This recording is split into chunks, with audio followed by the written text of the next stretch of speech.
Hello friends, how are you? This is Devyani Singh.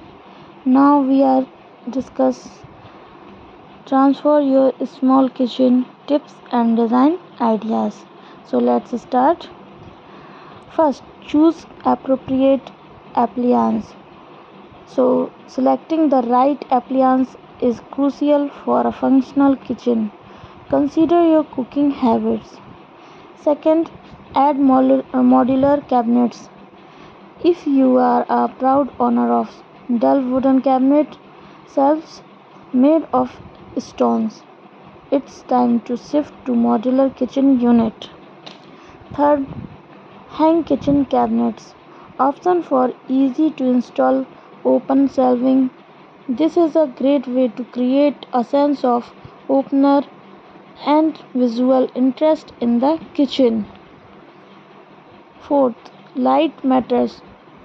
Proper lighting can transform the ambience of your kitchen.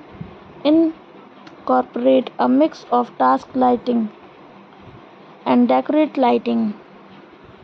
So friends, please subscribe my channel and tap the icon button and see you tomorrow. Bye bye. Take care.